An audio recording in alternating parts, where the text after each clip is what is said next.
नमस्कार. हा व्हिडिओ माझे देवदूत यांच्यासाठी मी बनवत आहे, ज्यांनी माझ्या आयुष्यातील कठीण काळात मला एक नवीन जगण्याची ताकद दिली. 8 मार्च 2025 हा दिवस मी माझ्या आयुष्यात कधीही विसरता येणार नाही. त्या दिवशी कोणत्या सुमारास कामाच्या ठिकाणी एक खूप भयानक घटना घडली. काम करत असताना माझा हात मनगटापासून वेगळा झाला आणि ते पाहून माझ्या पायाखालची जमीन सरकली. माझ्या डोळ्यासमोर खूप असा अंधार आला आणि त्या क्षणी माझ्या मनातून एकच आवाज आला, सागर आता सगळं संपलं. मी मोठमोठ्याने ओरडू लागलो, ओ दादा, ओ दादा, ओ दादा.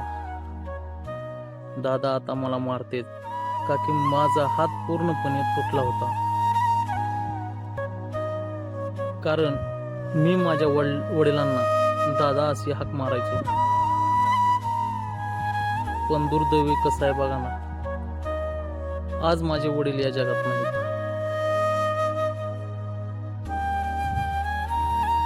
पण त्या क्षणी मला तेही आठवलं नाही. पण म्हणतात ना, देव तारी त्याला कोण मारी. माझ्या मित्रांनी आणि माझ्या कुटुंबियांनी तात्काळ जवळच्या हॉस्पिटलमध्ये नेलं. पण डॉक्टरांनी सांगितलं, हात जुळणं खूप कठीण आहे. पण त्या क्षणी पूर्णपणे मी खचून गेलो. पण म्हणतात ना, ईश्वर कधी स्वतः मदतीला येऊ शकत नाही. म्हणून तो चांगल्या माणसांना मदतीला पाठवतो. आणि माझ्या आयुष्यात देवदूत बनून आले ते होते रोहित दादा दंडनाईक.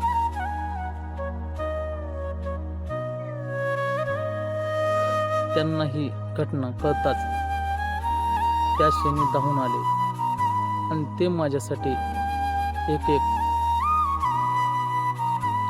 ज्या ठिकाणी घटना घडली होती बघताच त्यांनी माझ्यासाठी एक देवदूत बनून आले.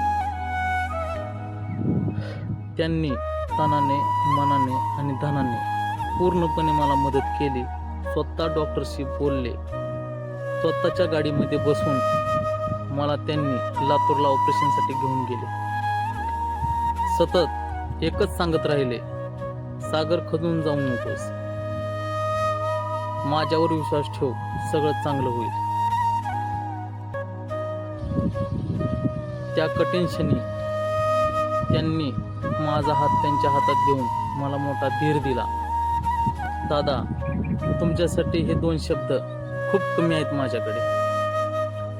पण मी एवढेच म्हणेन, त्या कठीण प्रसंगात तुम्ही मला मोलाची मदत केली, मदतीचा हात दिला दादा तुम्ही. दादा, तुमच्या या उपकाराची परतफेड मी कधीच करू शकणार नाही. पण मी आयुष्यभर तुमचा ऋणी राहील. आजकाल या धावपळीच्या जगात माणुसकी हरपत चालली असे म्हणतात.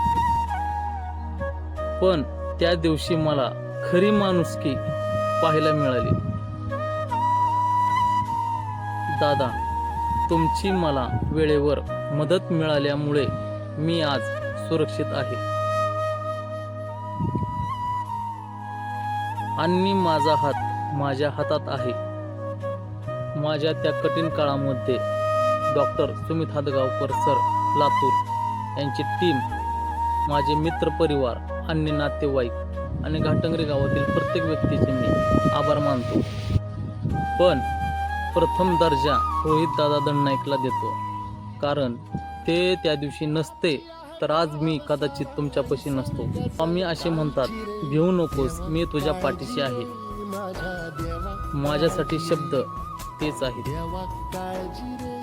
दादा, धन्यवाद.